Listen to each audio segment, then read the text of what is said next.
Bueno, seguramente ustedes se estarán preguntando, y entonces cuando tenemos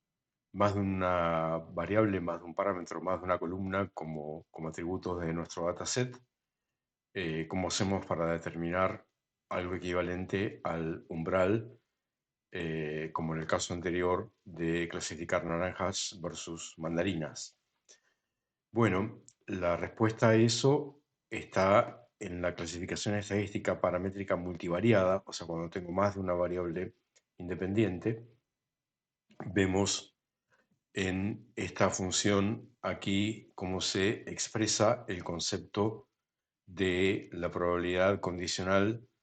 de que yo tenga un vector de observaciones X multivariado, o sea, con más de una variable, dado que esa observación pertenece a la clase Y. Bueno, la cuenta que tenemos es un poco más compleja que en la curva de Gauss, porque aparecen los genéricos de los parámetros, o sea, en vez de tener un valor medio, tengo un vector de medias, que es el centroide, y en vez de tener un desvío estándar, tengo la inversa de la matriz de covariancia, que ahora la vamos a ver en chiquito de qué se trata. Suponiendo, por ejemplo, que yo tengo dos variables independientes, o sea que mi feature space es bidimensional y mi población está distribuida más o menos de esta forma. Una cuestión interesante para tener en cuenta es cada una de las variables. Si yo tengo una función normal, bivariada, cada una de las variables también va a tener una distribución normal. ¿Sí? Yo la miro por X, suponete, y la miro por Y, y en ambos casos veo que la distribución de valores es normal, pero visto desde arriba, por llamarlo de alguna manera, yo puedo encontrarme con que esto, en vez de ser una disposición eh, redonda, por llamarlo de alguna manera, la disposición puede ser elíptica y a su vez puede estar inclinada. Bueno, ¿qué es la matriz de covarianza? La matriz sigma mayúscula. Básicamente lo que hace es expresar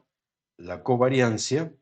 que es el valor esperado para cada una de las variables conociendo el valor de las otras variables. Es como si dijésemos, suponete que yo tengo para las personas dos parámetros, altura y peso. Entonces, yo veo cómo son las distribuciones de las alturas y cómo son las distribuciones de los pesos y me doy cuenta que para cada persona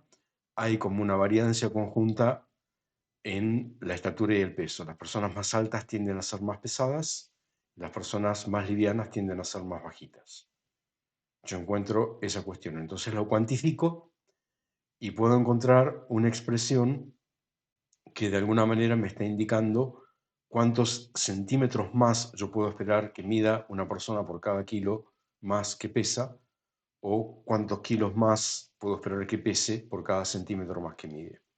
Esa es la covariancia.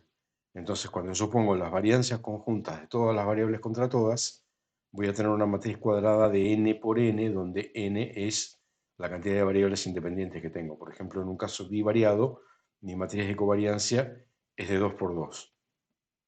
Bueno, cuando yo represento cómo me da la distribución conjunta, en función de cómo es la matriz de covariancia, veo que, bueno, si la matriz es diagonal únicamente, o sea, no tiene covariancia conjunta, sino que hay solamente covariancia de cada variable consigo misma, entonces, básicamente, lo que estoy diciendo es que tengo dos variables independientes que no tienen nada que ver una con la otra. O sea, no hay covariancia entre variable A con variable B. Entonces, es como si yo tuviese un producto, por llamarlo de alguna manera, por decirlo de alguna manera, es como que tengo un producto de una gaussiana independiente por fila por otra gaussiana independiente por columna, y el resultado total me da una curva campana que es como si fuese una curva de Gauss de revolución. Cuando tengo covariancia, ese panorama cambia. Por ejemplo, en este caso tengo covariancia negativa, las tengo expresadas en los términos que están por fuera de la diagonal, entonces veo que cuando aumenta una de las variables, la otra disminuye y viceversa. Y el efecto que tengo es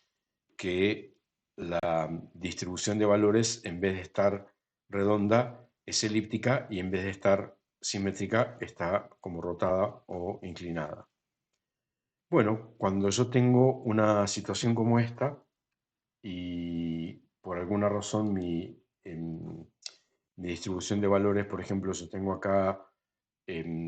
suponete para el caso de las frutas, no solamente el tamaño de la fruta medido en área, sino también algo relacionado con el color. Es como que yo digo, de alguna manera, las naranjas tienen más energía en el píxel verde, en los píxeles verdes que las mandarinas. Entonces yo puedo pensar en algo análogo al umbral, pero ese análogo va de alguna manera teniendo en cuenta ambas variables a la vez, ¿sí? Es como que yo determino una dirección en el espacio de atributos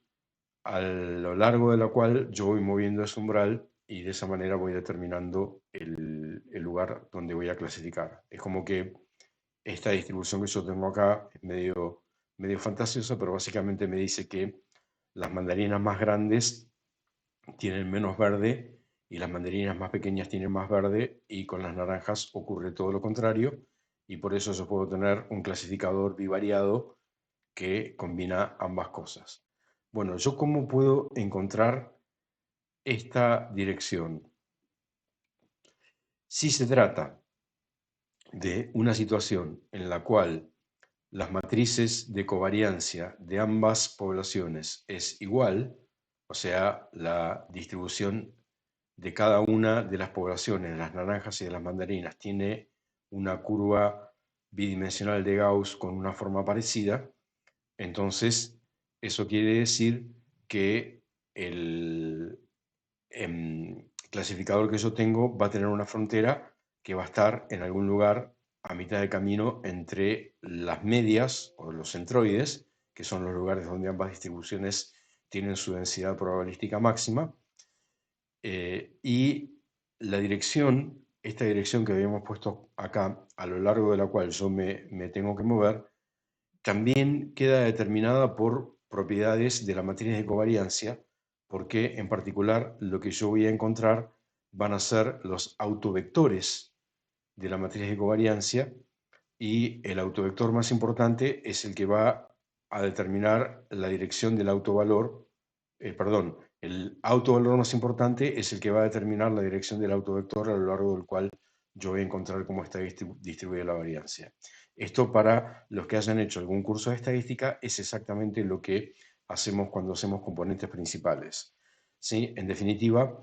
ese eje a lo largo del cual voy a mover el umbral, y el umbral va a ser ortogonal, es un eje que pasa por ambos centroides de ambas clases y es ortogonal al vector que une a los centroides de ambas clases. Y está a mitad de camino entre ambas, y de esa forma es el lugar donde me separa ambas clases con la mayor precisión. Eso es lo que se conoce como regla de decisión por la medida más cercana, ¿sí? Es el vecino más cercano, o básicamente lo que está diciendo es cualquier fruta que esté en cualquier lugar, con cualquier color o con cualquier tamaño, lo que tiene que hacer es ver cuál es el centroide más cercano y clasificarse como el centroide más cercano. En no la distancia euclidia, sino en una distancia que está de alguna manera ponderada por este vector, que es la inversa, la matriz inversa de la matriz de covariancia, que de alguna manera cuantifica la distancia, y por eso se la conoce como distancia de Mahalanobis. Bueno, si no tuviésemos clases que tienen las mismas covariancias, eso es algo que puede ocurrir, o sea, puede ocurrir que la variancia entre tamaño y color de las mandarinas sea diferente a la variancia entre el color y el tamaño de las naranjas. En ese caso, bueno, tendríamos una regla de clasificación bastante más compleja, se conoce como superficie discriminante, y la forma de esa superficie discriminante sale de esta ecuación que está acá. Tiene una componente cuadrática, una lineal y una constante. una propiedad importante matemática que se demuestra de esto es esta cuenta siempre converge. Eso es porque las inversas de las matrices de covariancias siempre nos dan matrices que están bien condicionadas. Sí, esto es algo medio matemático, pero bueno, es porque las covariancias son matrices hermitianas, entonces siempre tienen una inversa que está bien determinada. Entonces, esta superficie siempre existe y siempre se puede determinar. Un ejemplo sería tener, digamos, estaríamos tratando de ilustrar qué es lo que pasaría si las naranjas tuviesen una matriz de covariancia con determinados valores y las mandarinas otra matriz, y por lo tanto la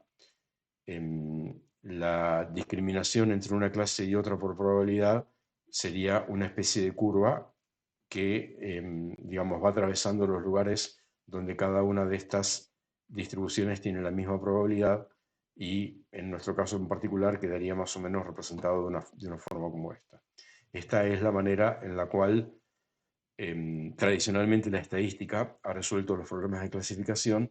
y es básicamente todo lo que podemos hacer en este momento con estadística paramétrica multivariada.